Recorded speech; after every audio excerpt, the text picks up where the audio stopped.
Assalamualaikum warahmatullahi wabarakatuh. Perkenalkan, nama saya Isnator Alfiah dari D3 Fisioterapi Universitas Widya Husada Semarang. Di sini saya akan menjelaskan tentang 12 saraf kranial pada daerah kepala dan fungsinya. Saraf yang pertama yaitu saraf kranial olfaktori. Saraf olfaktoril yang berperan dalam penciuman atau penghidu. Saraf tersebut mengirim informasi dari hidung ke otak terkait bau yang ada di sekitar kita. Jadi, jika Anda tidak sengaja mencium aroma, maka saraf olfaktori Anda sedang bekerja. Yang kedua, ada saraf kranial optik. Saraf ini masuk ke dalam saraf kranial yang berperan dalam sensori. Sebab saraf inilah yang berperan dalam penglihatan kita saat kita menerima cahaya dari luar. Bersama dengan bagian-bagian mata lainnya, saraf inilah yang akan membantu menyampaikan informasi ke otak untuk diolah sehingga kita bisa mengenali objek yang kita lihat. Yang ketiga, ada saraf kranial okulomotor. Saraf ini memiliki dua fungsi motorik, yaitu mengontrol fungsi otot serta respon pupil di mata. Saraf inilah yang mengatur 4 dari total 6 otot yang ada di sekitar mata Anda. Otot-otot tersebut akan membantu mata Anda bergerak dan fokus terhadap objek tertentu. Saraf okulomotor juga membantu mengontrol ukuran pupil sebagai respon terhadap cahaya yang diterima oleh mata. Yang keempat, ada saraf kranial troklear.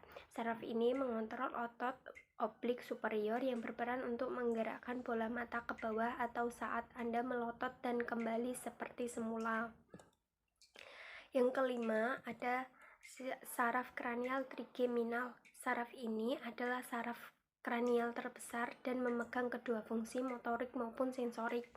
Saraf trigeminal sendiri dibagi menjadi 3 bagian. Yang pertama, ada saraf ophthalmicus yang bertugas untuk mengirim informasi sensori dari wajah bagian atas seperti dahi, kulit, kepala, dan kelopak mata. Yang kedua, ada saraf maksilaris. Saraf ini berperan mengirimkan informasi sensori dari bagian wajah tengah seperti pipi, bibir, atas, dan rongga hidung. Maksilaris juga mempersarafi gigi-gigi yang ada di rahang atas. Yang ketiga, ada saraf mandibular. Saraf ini berfungsi dalam hal sensori serta motorik. Saraf ini bertugas mengirimkan informasi dari telinga, bibir, bawah, dan dagu. Saraf ini juga mengatur pergerakan otot rahang dan telinga. Selain itu, saraf mandibular pun mempersarafi gigi-gigi rahang bawah. Yang keenam, ada saraf kranial abdusen. Saraf ini bertugas untuk mengatur pergerakan otot yang disebut otot rectus lateral. Otot ini fungsinya berhubungan dengan pergerakan mata. Ia menjadi salah satu otot yang berperan saat mata melotot atau melirik. Yang ketujuh, ada saraf kranial facialis. Seperti saraf trigeminal, saraf fasial juga memiliki fungsi motorik dan sensorik. Saraf fasial terdiri dari 4 percabangan yang masing-masingnya memiliki fungsi yang berbeda. Yang pertama, pergerakan otot agar kita bisa memunculkan ekspresi wajah. Yang kedua, pergerakan dari kelenjar lakrimal, submaksilar, dan submandibular. Yang ketiga, merasakan sensasi di telinga luar. Yang keempat, kemampuan merasakan makanan.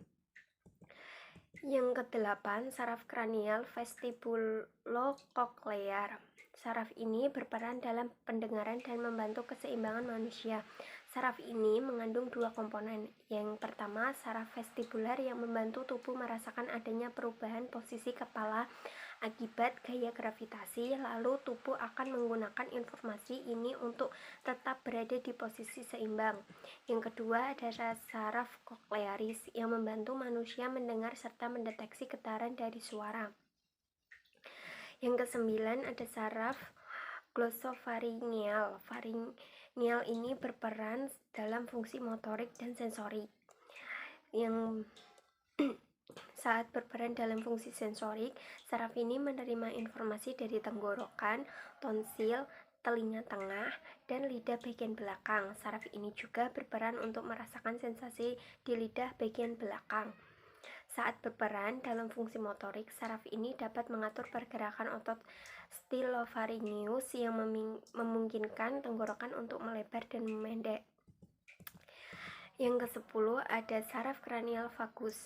Saraf vagus memiliki berbagai fungsi dalam hal fungsi motorik, sensorik, hingga parasimpatik.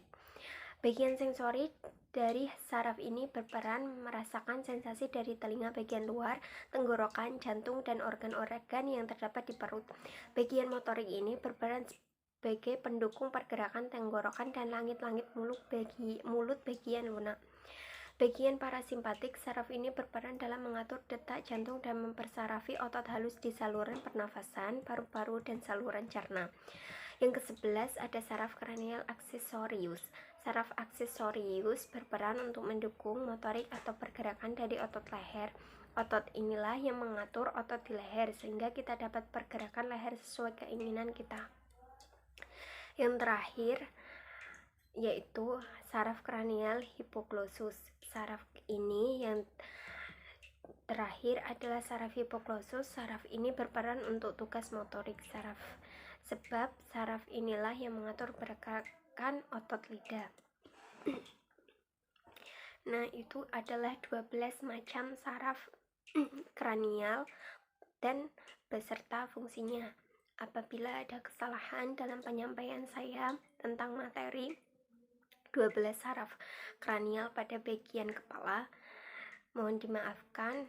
Terima kasih atas perhatiannya. Wassalamualaikum warahmatullahi wabarakatuh.